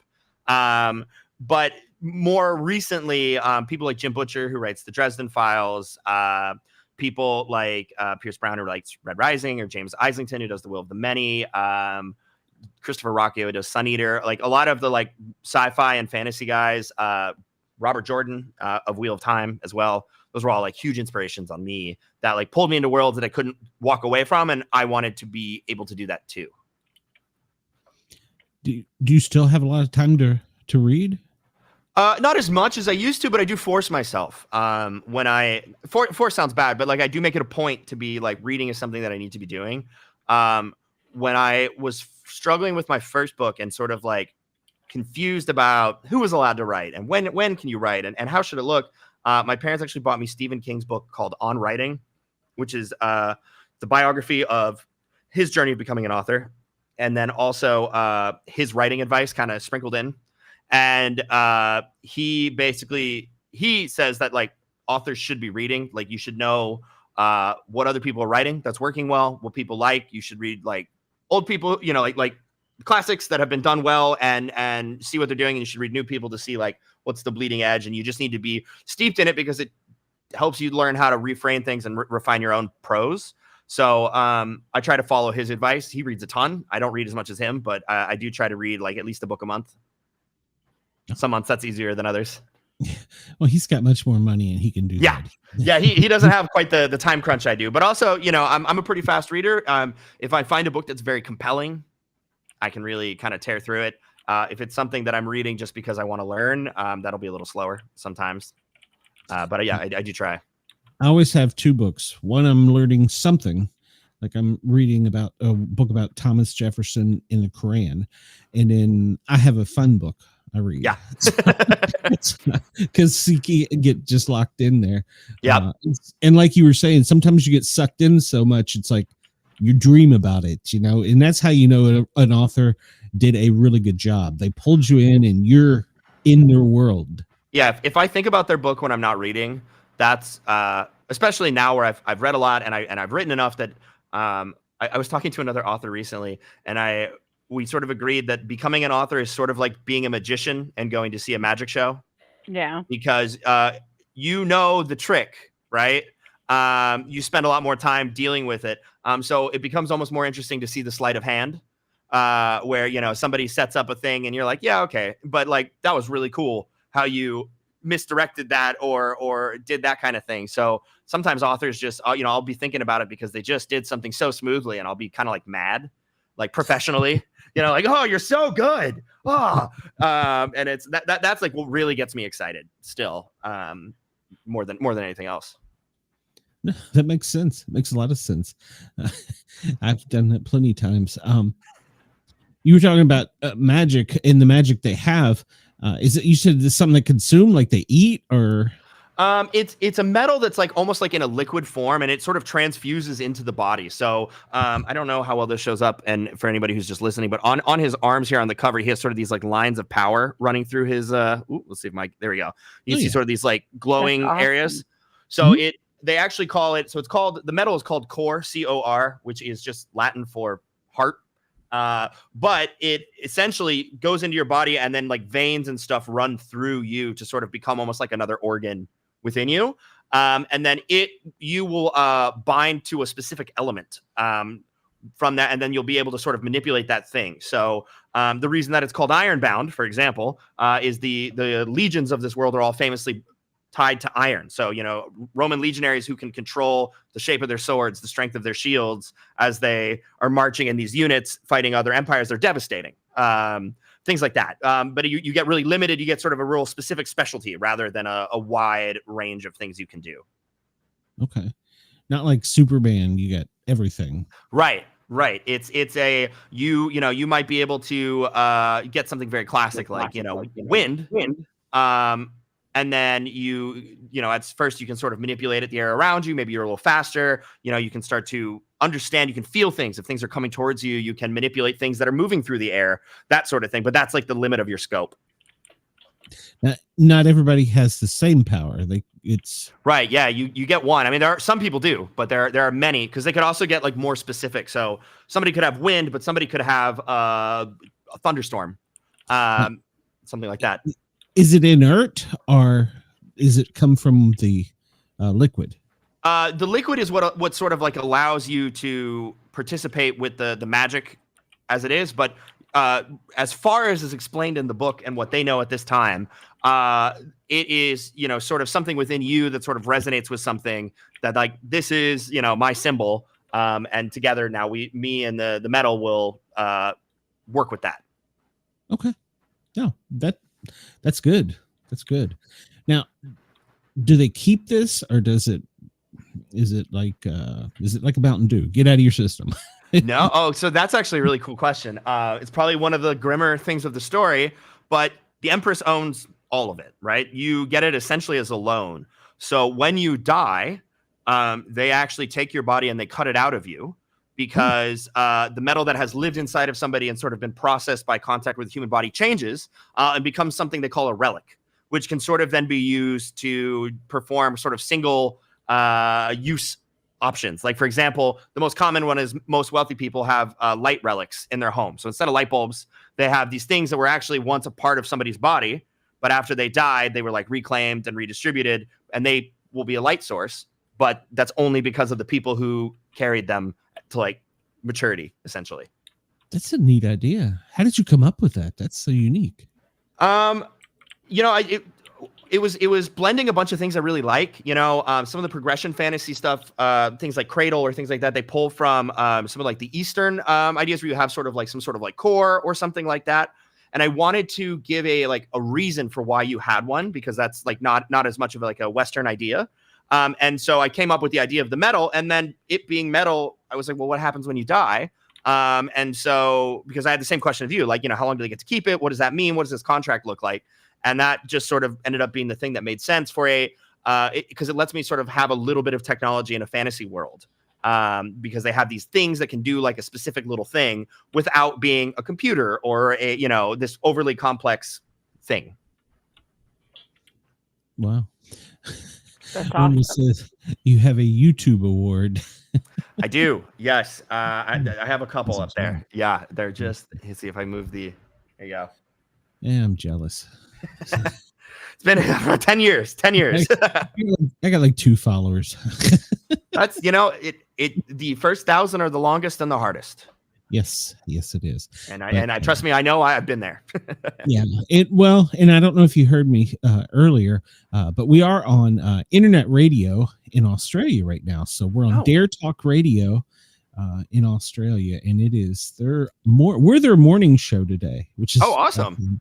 I find so weird. Yeah, it's Sydney, it's 1:30 and it's 10:30 in Perth. So okay. AM, yeah. I assume. Well, 1:30 p.m. and okay, all right. Yeah, tomorrow. They're time traveling. Well, that's the international date line is a thing. I've crossed it once and it still threw me for a loop every time. It's so weird. Yep. So they always pull the shades down in the plane. You're like, why are they doing that? And they're like, here, have a meal. No, what? Yep. And then you just exist outside of time and space for a brief moment. Yeah, it's so strange. Exactly. I flew for 40 hours straight and I was so confused. Oh man. Okay. I haven't done that. I've done I guess I've done about a 30-hour travel day, but they were different legs, but that was still pretty brutal. I was a flight medic and we started in the Kandahar and I ended in San Diego. And that's a journey at LaGuardia. That's a journey, man. Oh man. Yeah, and not in a Lear, you got to land every 5 hours, and every 10 hours you got to change pilots. But they didn't change us. So yep. And I imagine that's also not a vehicle as designed for comfort as commercial, right? Yeah. No, not at all. Not for us. For the patient, everything's comfort. Not for us. No, thank it's you. hard to make conversation for 5 minutes on a plane. 40 hours with a patient. Imagine that. So. Oh man, yeah, that stressed me out just now. Yeah. It's part of my PTSD. It's in my DNA. I don't blame you. I don't blame you. It's in my DNA now. Like you said, it's too bad somebody else can't use this for something else, because I got plenty of stories. So. Yeah, well, and who knows? You can write at any time, so you never know. Maybe the day it'll finally be when you're ready. My first book, Soul Fraud, I started writing it when I was 25 years old. I just graduated college, and I was like, I've always said I'm going to be a writer. It's time to do something about it. And I wrote about half the book, and then I always say that I sort of became a YouTuber on accident, but that's when YouTube really took off, and it took over a whole part of my life, and I really had to pay a ton of attention to it. And so the next thing I knew, it had been 7 years before I touched it again. And it was during the pandemic where I was about to turn 30, and I went, why did I stop doing that thing that I said I've been good at do since I was a kid? And it was the time, and I finished it. I had stopped because I didn't know how to finish it, and I figured out how I wanted to finish it. And then I published it, and I went, oh yeah, this is actually a thing that I want to do more. And that sort of sent me off to the races, but it could happen at any time. I did self-publish. Yeah. It was a pretty interesting experience because I wrote the book and I sort of confidently thought that at the time, being a YouTuber who had like a pretty big following and was at sort of the peak of his career, that a lot of agents would just be like, we would love that. Yeah. And so we went to a bunch of agents in LA. I live in LA. My manager worked with a ton of them. She reached out to them, and all of them said very nice things about the book, and then said, but also it's not for me. And we were both like, I don't know what that means. That's strange. And she's like a killer, cutthroat, ex-Hollywood agent turned manager, and she's like, if they didn't like it, they'd tell me. So they did like it, but they don't want to buy it. I don't know why. So then I started looking up, some of my favorite authors that I had been reading at the time to see who were doing really well. And I said, well, who's publishing them? Who are their agents? Maybe I'll just go where this is. Maybe going too trad was too slow or something. And then I started to figure out that they were all self-published. And I went, oh, that's interesting. And then I started looking it up, and basically the self-publish journey is sort of, I say it's like a cousin of a YouTube journey. So many things are similar. You're making this package thing that you want people to enjoy. You want them to read it for as long as possible. You want them to tell people about it so they check it out. It has to have a good cover instead of a good thumbnail. But it was like, oh, I've been producing videos for the last 8 years. I have some things to learn, but this doesn't seem that hard. And it is really hard. I was wrong, but not in an insurmountable way, right? There's a ton of resources, and it was really starting to take off. So then I self-published it, and was like, yeah, this is great. This is using a ton of my skill sets that I already have sort of developed. And then we learned that the reason nobody wanted it is because urban fantasy just isn't popular right now. Yeah. So we were like, oh, that's what everybody was trying to politely tell. Yeah. After I started meeting indies, they were like, oh, yeah, it's because nobody sells urban fantasy right now. And I was like, oh, okay. That would have been nice to know, but here we are. And it's been super fun, and people really enjoy the series, and I have a great time writing it, and it's taught me a lot. But that was how it began. Oh, well, that's a good beginning. And now you've got a following in the book world. We're getting there. Yeah. Ironbound has performed pretty well its first week. It seems like people have been enjoying it. They're kind of clicking on it, which is awesome, because I wrote a book that I thought I would like, and I hoped other people would like it. So you always worry that you're just like the weird one, and everybody reads it and they're like, what is this? But so far, most of the comments I've seen have been pretty positive, and people are excited for book 2. So we're hoping that'll come out early May and see how it does. Oh. So what is one piece of advice that you would give to any up and coming author? My biggest piece of advice is to write every day. And people get caught up in word counts or speed or this, that, the other. And some days your brain just doesn't work, or the story's not working, or you're hitting your head against something and it's, difficult. On days where I'm at the part of the story where I know exactly what's going on and every character is playing their normal role, doing everything, I can fly through a book, right? It's easy. I write for, 2 hours, and I've blown my word count out for the day, and I'm thrilled. And then there are days where I don't know what the heck is going on, and I'm lucky if I get a third of my word count, but you have to chip away at it a little bit every day. And the more you do, the better you'll get at it. The better instincts you'll develop for when something is wrong. You'll know when to divert. I'm a pantser. So sometimes I miss a turn, right? And I do end up writing words that I delete or that I don't use. And that's just sort of the burden of how my creative process works. But as I get better, I'm learning those signs faster. So I spend less time going down the wrong road, and I can go back and make corrections and figure it out. And you just sort of have to play with it. If you don't play with it, it will never change and you will never get anywhere. So my advice is write a little every day. How do you stop, or how do you overcome writer's block? I think that's the same thing.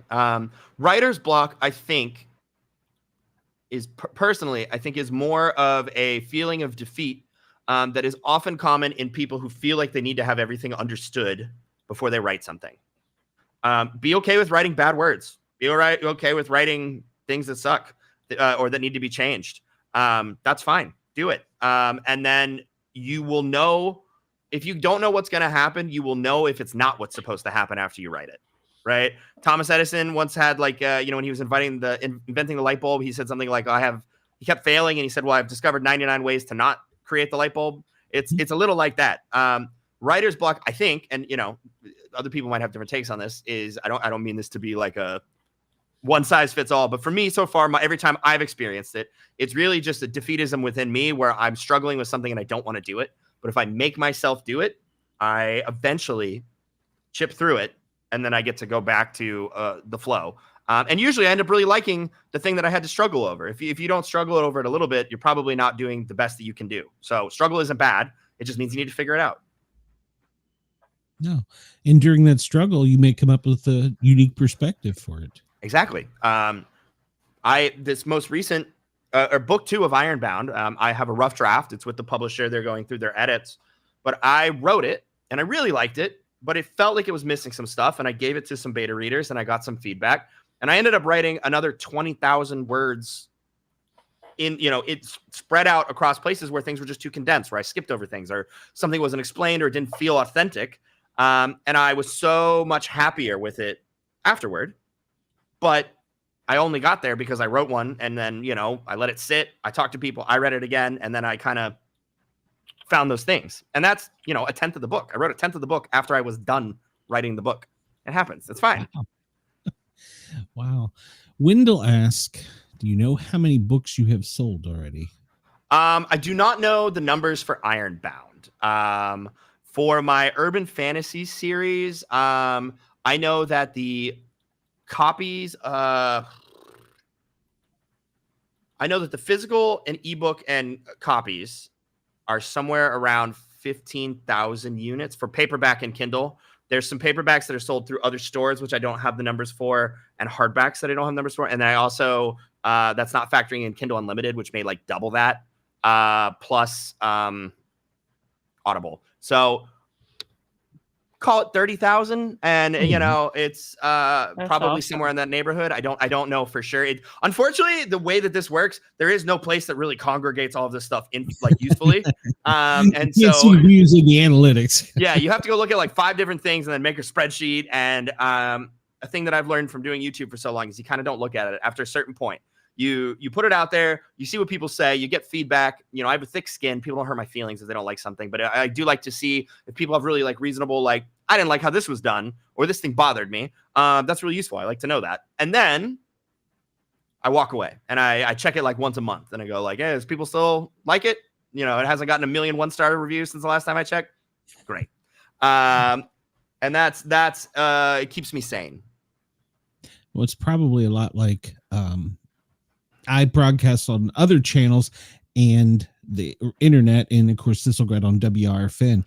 It is hard to move that person from whatever they like to come over to the Sportcat shows and subscribe. It's like pulling teeth. So yeah, it's probably a lot like that. So well, yeah, and the funny thing is most of the people who follow me on YouTube like books or video games, right? And so a ton of people were excited, supportive, thrilled. But 2 things happened. The first was that then there was a section of people who were like, I don't read, dork. Like, what are you doing? Right. Which I expected. And then the other one was a lot of people bought the first book because they want me to succeed and they're excited about it. I'm excited about it. So they want to participate, which is awesome. And I really, they were like, we want to help support your dream. But they didn't necessarily like voraciously read it and be like, man, they weren't huge readers. So then when I was like, hey guys, I wrote another book, they were like, again? I thought we were doing this once. What is this? And so that's been fun. But then I get messages from kids who have, grown up only playing video games who say, I used to think I didn't like reading. And then I read your book because you wrote it. And now I'm reading all the time. And I'm like, all right, cool. Like, that's personally the like measure of success for me is the amount of kids who have told me that they loved it, because that's what I was doing when I was their age. Yeah, that's got to make you feel good. It does. Chris says writing bad words and things that suck seem right in my wheelhouse. Hey, anything worth doing well is worth doing bad first. Yeah, exactly. You don't write literal bad words and your curse words and stuff in your book. No, not too much. I do have a younger audience. So my books are written for adults. They're not YA, but I am aware that there are a lot of like 12-year-olds who are going to want to read this book. So I say that they're like PG-13 in that like people die, people get killed, they are not safe books. They are not books where people are having a good time, but they're also not full of nudity and like R-rated swearing, because I've had an email from a dad who's like, my 11-year-old son and I love to listen to this book in the car. And I'm like, okay, well, I got to remember that they're listening, That's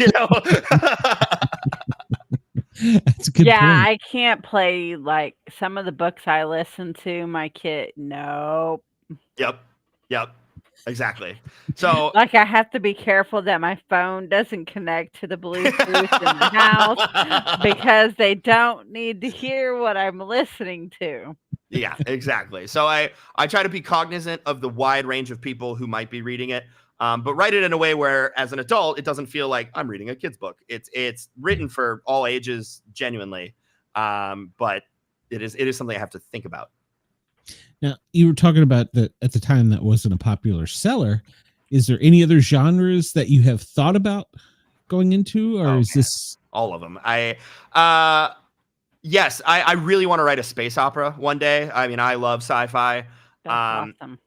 And it's always been something like Star Wars was a huge like gateway for me into reading, because I read a lot of the Star Wars extended universe as a kid, like Michael Stackpole and people like that. I played all the games. So I would love to create something in that kind of thing. We'll see if/when I get to, because sort of like you were saying, getting people to hop from one stream to another. Fantasy and sci-fi, they're little sharks in the jets. But you're on the right podcast for that, because we're like big into the science fiction and sci-fi and supernatural and like on my show, because my show is The Asylum with Harley and Joker, and we've talked about Annabelle, we've talked about the Conjuring house going up for sale, we've talked about all that weird stuff, and here recently the Conjuring house was up to go on market. Didn't Matt Rife buy it or somebody? No, the Conjuring. No, he bought the. He bought the other one. He bought the other one. He bought the Warrens Museum and their house. But see, everybody, it was supposed to go on market on October 31st on auction. Okay, so hold on, it gets better. So they took it off market. Somebody bought it, and I'm pretty sure it was Matt, because him and another person was talking about buying this house to add to their collection of haunted house. Why? No. Can you imagine? Can you imagine having enough money where you're like, I would like to buy a house that is not for living to collect, like, and like, okay, so he bought the museum that has the Annabelle doll in it. So we talked about the Annabelle doll going on tour. Yeah, and about how her handler died of a mysterious heart attack. That's what they claimed, it was a heart attack. Well, the handler's wife was like, well, do you ever notice every time you touch that doll, something bad happens to your health? They went through 4 priests that died from blessing that doll. And then when they took the doll into several towns, a plantation caught fire, the whole house burnt up. That was there for years and years. A prison, inmates escaped from that prison in a hole the size of Annabelle. No thanks. You couldn't pay me to take the doll, much less get me to pay to have the doll. And then a couple of the pictures that they took of her, there was this evil looking spirit like a face in the picture of the glass of somebody that was there. There was nobody there that looked like that face. I'm so good. I'm so hard good. Pass. Hard pass. Why would you want to touch? No. Nope. So I take it you're never going to order like horror. Like, do you believe in aliens and like the haunted dolls and stuff like that? I would say that I don't know if I have a like fully defined opinion, but I am very much like, if an alien showed up, I'd be like, yeah, okay, like that. We sort of knew. Like, I don't know to what limit. Like, there's so much noise around it that like I don't have a particular like this is what I think it is, but I certainly would not be surprised on some level, right? Like the world, the universe is too big. It's too big and it goes too long for there to be nothing. So there's something somewhere. I don't know what it is. Yeah, I'm a big believer in like the haunted dolls, because like, I don't.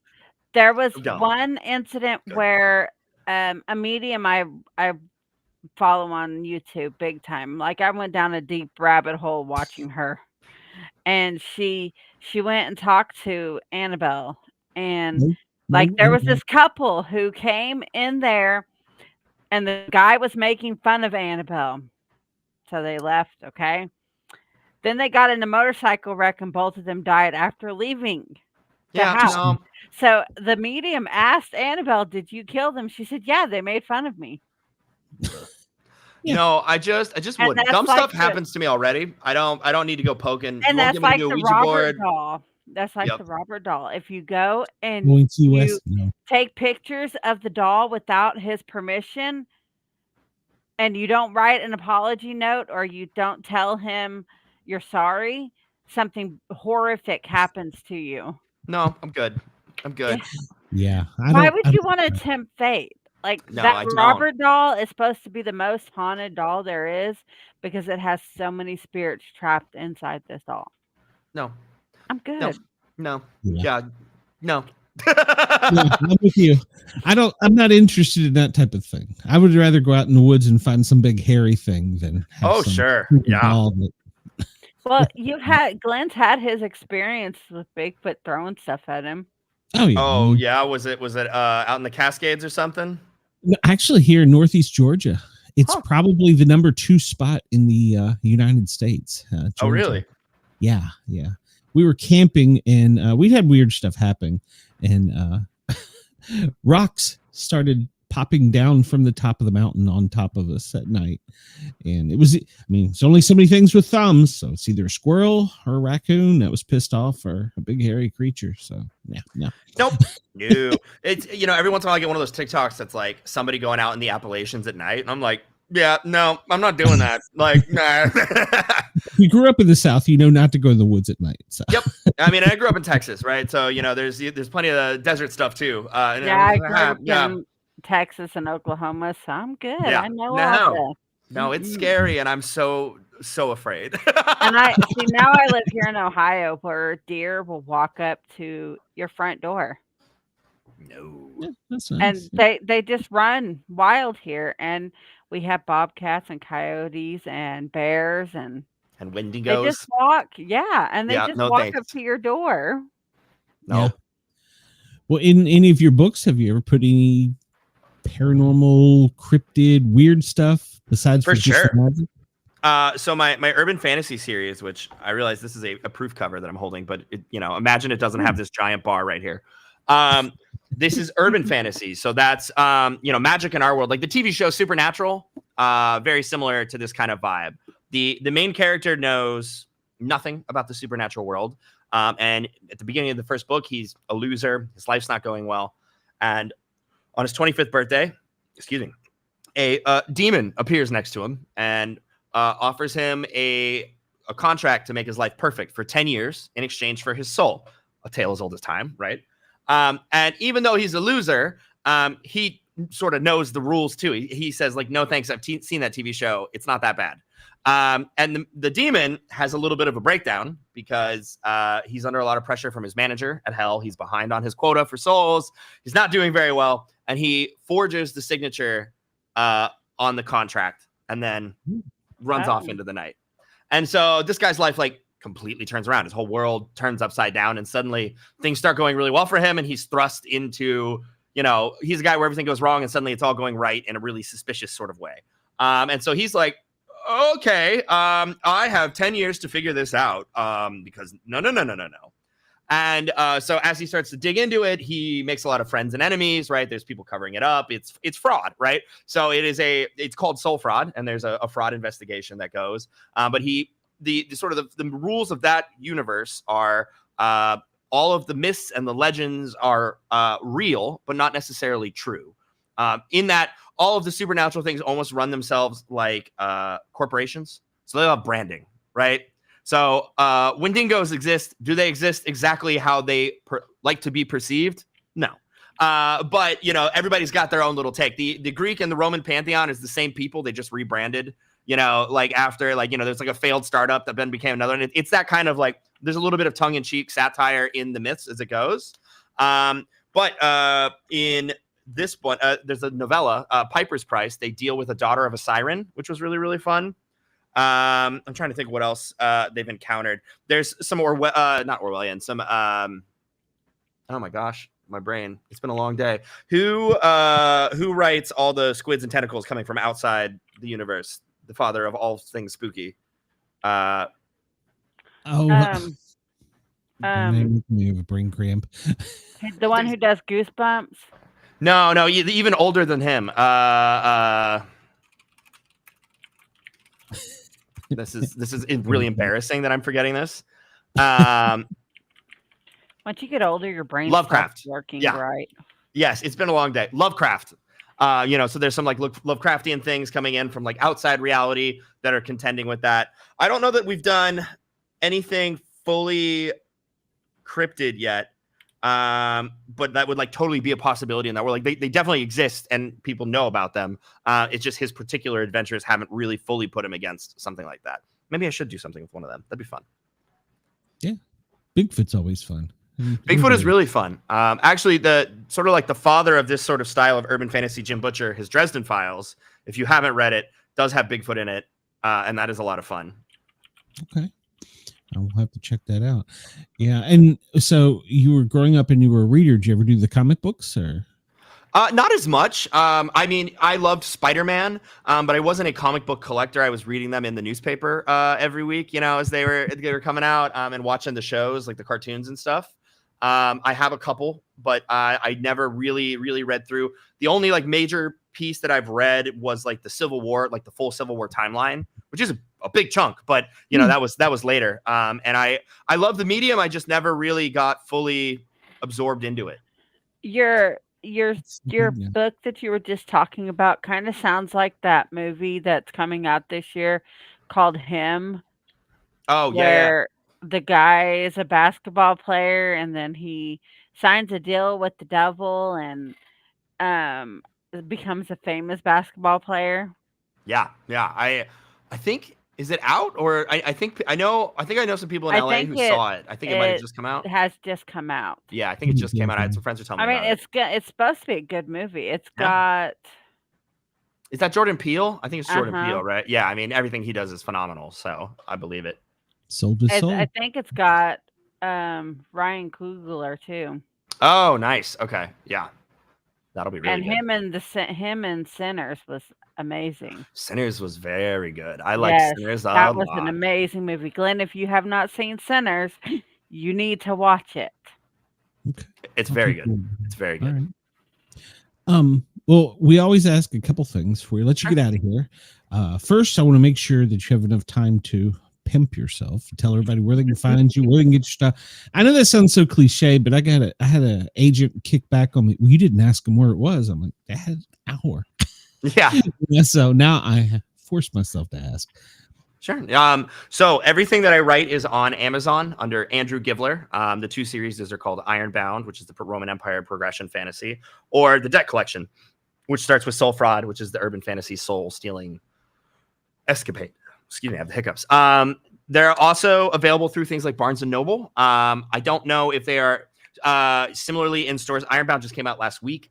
We're hoping that it'll be actually in physical Barnes & Noble stores. Barnes & Noble has it, but they have not put it in any shelves yet, but you can order from them, is my understanding. So Amazon is the fastest and easiest place to get it, but Barnes & Noble and other major book distributors also do have access to them if you want to order through them. Okay. Do you interact with your fans? Is there a way that yeah, I mean, I do. It's a little overwhelming for me because there's sort of more than one type of fan coming in. Obviously I'm on YouTube as Sigils, and that's Sigils. I'm also that on every social media platform, so Twitter, Instagram, TikTok, things like that, where people do react. Sometimes it's overwhelming. I try to react to as many things or, respond to things, but I cannot do all of them. But that's where you can find me, and where also I give out updates and things like that about what's going on. My website, andrewgivler.com, also has a book list that you can sign up to get updates when new books are coming out, things like that. Okay. And then we will always ask, have you ever had any paranormal experiences? Ghosts, Bigfoot, anything out of the ordinary? I may have seen a ghost once, but it was, I don't know. It was shortly after my grandfather passed. I was home alone in his home.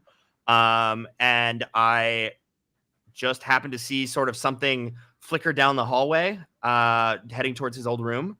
And it seemed sort of pale and white to me. But I didn't, there was no sound. And when I went to look, there was nothing there. And there was no particular, there was nothing ominous or, anything, nothing happened. But I always wondered if that was just him doing one little final lap or something before. It was him saying goodbye. Yeah. But I was the only one home. So, don't know. But that's the only experience I've had where I was like, I don't know what to do with that. Well, that's the thing. You never know. I mean, yeah. You really don't. Before we let you go, you say that it's overwhelming because are you on all these social medias actively, or are you just kind of because it's Somewhat. hard to It's hard. interact with so many things. It's hard, and also, you know, I post a YouTube video every single day, so that is, you know, a major focus of me. Like the two things I spend the most time are on YouTube channel and then writing. And then what's left over afterward is, you know, maybe I post an Instagram post, or I make a tweet or something, or I at least go read and see what people are saying if they've commented on something. But it is hard to create things for those particular avenues with the amount of me that's being used up doing other things. Yeah, it's hard to spread yourself thin. Yeah. My wife says, go on TikTok, go live. Like, what the hell am I going to talk about? She's like, what are you talking about in your show? And I'm like, I have people. I mean, you could simultaneously stream there, you know, at least like you can certainly put it other places, but yeah, I've thought about it, but I don't know. TikTok isn't me, I don't think, but that's fair. We'll see. All right. And by the way, like I said, you do have listeners in Australia, so hopefully we can get some of those to come over. Yeah, that'd be great. My books should be available on the Amazon Australia as well. So I know some of the printing costs sometimes get weird, things like that, but at least digital versions are there and accessible. Good. And you've got another book coming out in the near future? Yes, I have two. The fifth book of the debt collection, which is called Sleep Debt, is going to come out early 2026, probably like February-ish. And then book 2 of Ironbound, which is called Cold Wind, will come out May 5th. Okay. Well, you are more than welcome to come back and talk to us. Thank you very much. Yeah, We had a great time. It was fun. Yeah. The hour's flown by, and I feel like we only got started. So I know there's always so much to talk about. Yeah. Well, when you got somebody that you can go back and forth. It always is so much. I talk for a living, so it's it is. Yeah, it's sometimes when I'm doing the radio show and it's just recording, and I'm like, okay, nobody's gonna hear this till tomorrow, so it's a little difficult. So, but Andrew, thank you. I appreciate. Thank you guys so much for having me. Yes, sir. We will have you back with the next book, and all right, I'm gonna go download an not an Audible, electronic one. Oh, awesome. I hope you enjoy it. Thank you guys so much for having me. Thank you. All right, Andrew, have a great night. We'll see you soon. Take care, guys. Oh, that was great. Yeah. I'm going to have to go download his books. Yeah, I've got so many I'm behind on, but the one he was talking about there, well, they were all of our authors are good, but that last one sounded like it struck an area I would really like, so. Yeah. All right, Harley, you got anywhere you're going to be before next Wednesday? Well, Saturday night we are doing our death row inmates Last Supper between 2020 to present. Their last meal request. All right. Well, It's you our can catch me Halloween daily from 2 to 3 on the Sportcat Show. Just come over and find it. Search out the Paranormal Guys with a Z. Or just search out the Sportcat shows. And of course, we are live on Dare Talk Radio and Radio X every day.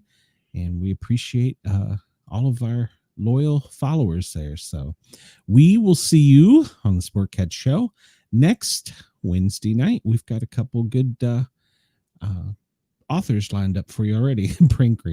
So I will talk to you soon. Sportcat is out of here. See ya, Harley. Bye. We'll see you soon. I can push a button now.